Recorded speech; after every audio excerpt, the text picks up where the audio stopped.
मुळात हा महाराष्ट्र छत्रपती शिवाजी महाराज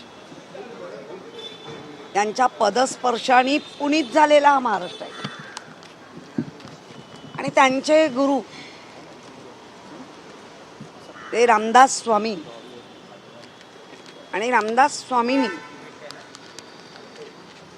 जे मनावर काय परिणाम करू शकतात, आपण हिंदू धर्म म्हणून जेव्हा यंत्र मंत्र या गोष्टीला, साधू संत या गोष्टीला, त्यांच्या आशीर्वादाला जर आपण खूप महत्त्व देतो, आणि ते आहे पण, तर आता अलीकडच्या पिढीला हातात मोबाईल आल्यामुळे ज्या पिढीच्या विचारामध्ये परिवर्तन व्हायला पाहिजे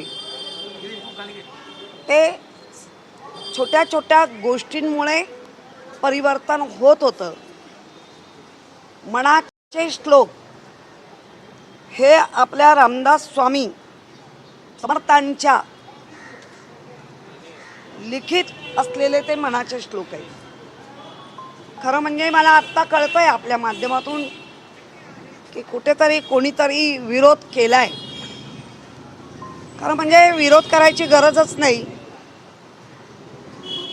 आम्ही असे कुठे शाळांमध्ये जी मुलं, ज्या मुलांना मातीचे गोळे मनाचे असे म्हणजे फार लहान मुलांवर जे चांगले संस्कार कराल तेवढा तो देशाचा भावी पिढी म्हणून चांगला उदयाला येतो। आणि माझ्या महानगरपालिकेच्या कितीतरी शाळा आहेत, शाळेंचे विद्यार्थी कितीतरी लाखात आहेत, आणि जर अशा असतील तर त्यांच्या मनावरती आता खऱ्या अर्थाने सर्व जाती धर्म पंथ या लहान मुलांवर संस्कार म्हणून एक जो सामाजिक, हे मनाचे श्लोक फक्त हिंदूंचेच आहेत असा भाग कोणी आणू नये। हा सामाजिक संस्कार आहे, आणि तो सामाजिक संस्कार हा प्रत्येकावर व्हायला पाहिजे।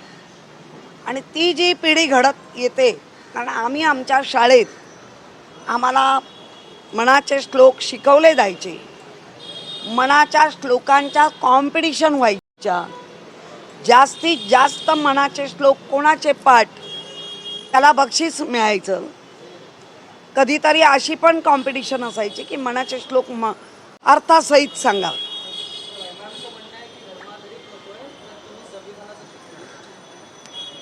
संविधानाचं बाबासाहेबांनी जेव्हा संविधान दिलं, आणि बाबासाहेबांचा जर आपण संपूर्ण लहानपण पाहिलं गेलं तर मनाच्या श्लोकांचं बाबासाहेबांवर बऱ्यापैकी परिणाम दिसला। आणि म्हणूनच शिक्षणाने आणि मन मजबूताने विचाराची पगडा तर बाबासाहेबांनी आपल्याला संविधान दिलं। आणि बाबासाहेबांचं संविधानामध्ये ज्याला खरं संविधान कळत असेल त्याला प्रत्येक ठिकाणी जरी वाक्यात हे नसली तरी त्या संविधानामध्ये चांगलं वर्तन करणारा नागरिक घडावा हेच दाखवत आहे। अधिकार दाखवत आहेत, अधिकाराबरोबर कर्तव्य दाखवली आहेत। मग अधिकार आणि कर्तव्य त्याच्यामध्ये जर एक छोटी पुसट मनाच्या श्लोकांची जर रेघ असेल तर ते अधिकारही चांगले बनतील आणि कर्तव्यही चांगले होते। छत्रपती शिवाजी महाराजांचे गुरु असं तुम्ही म्हटलेला उल्लेख केला यामध्ये सुरुवातीला, त्यावरून देखील वाद आहे की खरंच छत्रपती शिवाजी महाराजांचे गुरु आहेत। मी खरं की खोटं हे मी पाहायला जाणार नाही, मी तेवढ्या खोलपर्यंत जाणार नाही। मला इतिहास बदलायचा नाही आहे। ज्या इतिहासाला आम्हाला शिकताना सांगितलं गेलं आहे आणि आमच्या मनावर तो जो पगडा बसला आहे, तर आम्ही असंच म्हणणार, समर्थ रामदास स्वामी हे छत्रपतींचे गुरु होते। कारण अनेकदा ते त्यांच्या सानिध्यात असायचे, त्यामुळे ज्याने कोणी काही चांगली आज गुरु आपण बघतोय, कॅप्टन स्वरूपात पण गुरु बघितले, चांगला कोणी शिकवलं तर तो आपला गुरु।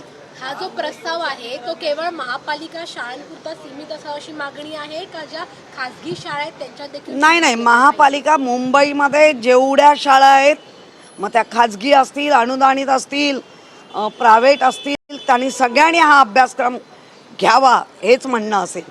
कारण कालच एक कोर्टाचा मी निकाल ऐकला.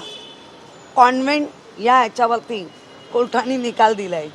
ज्या सिस्टर कॉन्व्हेंट म्हणून ज्या चालवतात त्यांना म्हणू शकता, पण ते अंमलात आणू शकत नाही असं कोर्टाचा निर्णय आहे. त्यामुळे सर्व शाळांमध्ये काय असं काही नाही आहे ना, शाळांमध्ये सर्व धर्मीय मुलं शिकतात आणि आपल्याला छोट्या मुलांवर चांगले परिणाम, देशासाठी प्रेम करणारी मुलं आणि संपूर्ण जिथे जिथे कुठे राहतो त्या याच्यावरती प्रेम करा आणि चांगलं वर्तन करा हे सांगण्यासाठी आम्ही करतो. या प्रस्तावावर आता सभागृहात चर्चा होणार आहे. भाजप स्वतःला हिंदुत्ववादी पक्ष म्हणते. भाजप आणि शिंदे गटाकडून तुमची काय अपेक्षा असेल?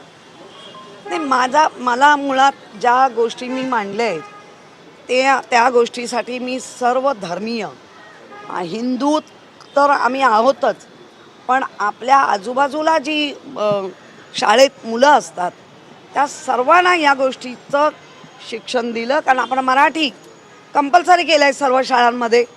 तर सर्व शाळांमध्ये जर आमच्या महाराष्ट्रात मराठी कंपल्सरी आहे तर आमच्या मुंबईतल्या सर्व शाळांमध्ये हा मनाच्या श्लोकाचा 15-20 मिनिटाचा जो पिरियड आहे तो घ्यावा आणि त्या शिकवावा. उच्चार चांगले होतात, स्मरणशक्ती वाढते. हे साधे साधे प्रयोग आहेत ते आपल्या मुलांवर करावे आणि चांगला आदर्श नागरिक देशाचा घडवला पाहिजे. सत्ताधारी भाजपने काय अपेक्षा असेल तुमच्या संदर्भात? भाजप सत्ताधारी आहे. सत्ताधारी भाजप म्हणजे अगदी सचिवालयातनं पास आणलाय हिंदुत्वाचा असं जर बघताय तर त्या हिंदुत्वाच्याच ह्याच्यावरती आपण बोलतोय आणि मला नाही माहिती सत्ताधारी काय भूमिका नाही. सत्ताधारी भाजपच्या नगरसेवकांनी मांडलेला एक प्रस्ताव होता की शाळेमध्ये महापालिकेच्या शाळेमध्ये योगा करायला हवा, त्यालाच प्रशासनानं नकार दिला. तर तुमचा प्रस्ताव प्रशासन मान्य करेल का? नाही, प्रशासनाने योगा का नकार दिला तर इतक्या लहान वयातल्या मुलांना त्यांची वाढ जी होत असते फिजिकली ते कुठेतरी त्या वाढीला धोका पोचू शकतो असं माझं मत आहे.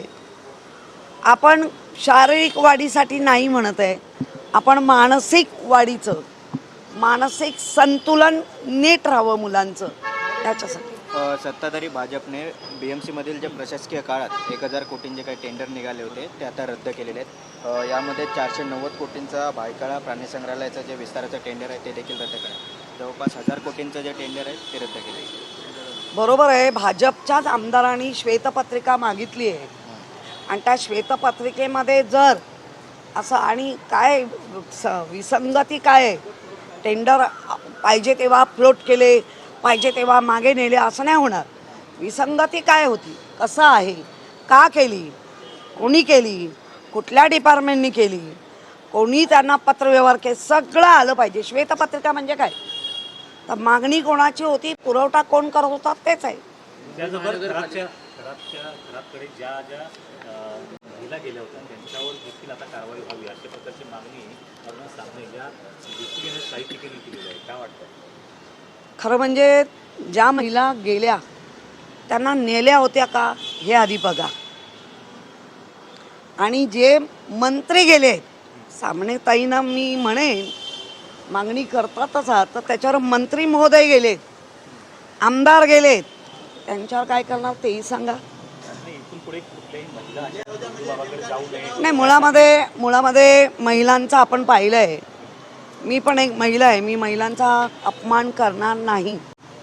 पण ज्या वेळेला आपल्या बेरोजगारी आगडोम करत होती, नंतर महागाई आगडोम करत असती, महिलांवर अत्याचार होत आहेत.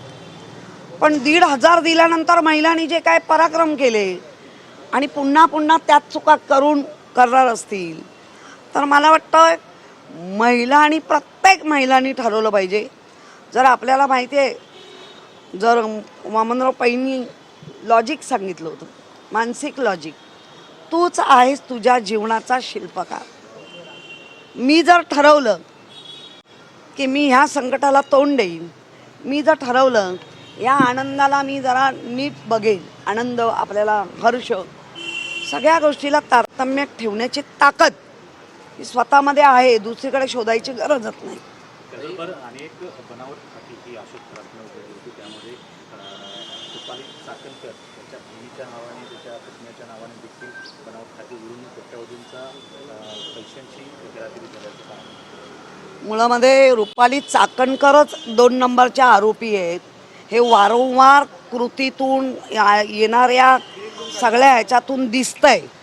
तर मग का रुपाली चाकणकर जर बिनदिक्कत SITला जाणारच नाही आणि आजही ती सांगते SITची कुठलीही माझ्याकडे इन्क्वायरी लागली नाही, तर कोण तिला वाचवतं आहे?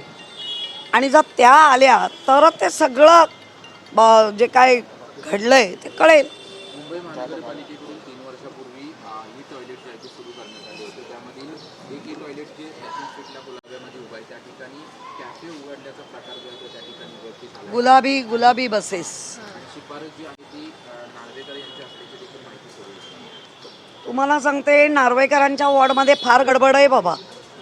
व्यायामशाळा, व्यायामाचे सगळे प्रकार घेतले आणि व्यायामाच्या ज्या जागेवर पाहिजे साहित्य ते कुठेच नाही आहे. आणि अधिकारी सांगतात की आम्हाला नार्वेकरांचं अभय आहे. अशा पद्धतीने मुंबई रन करणार आहात का? एकेका घरामध्ये 3 लोकप्रतिनिधी राहून अख्खा विभाग लुबाडण्याचा काम असं अधिकाऱ्यांच्या बोलण्यातनं दिसतंय. त्यामुळे त्याची इन्क्वायरी होणार. आणि ज्या पद्धतीने चाललं आहे, तुमचा प्रश्न काय होता? ते पिंक बसेस हे सगळं लाटायची काम आहे. तो जो टॉयलेट खरं म्हणजे तेही चुकीचं केलं आहे. आज आपण शिवाजी पार्कमध्ये जर पाहिलं तर तिथं कोण जात नाही, इतकी दुर्गंधी आणि घाण आहे. त्यामुळे व्यवस्था पहिली चांगली करा, लुबाडायचं काम कमी करा.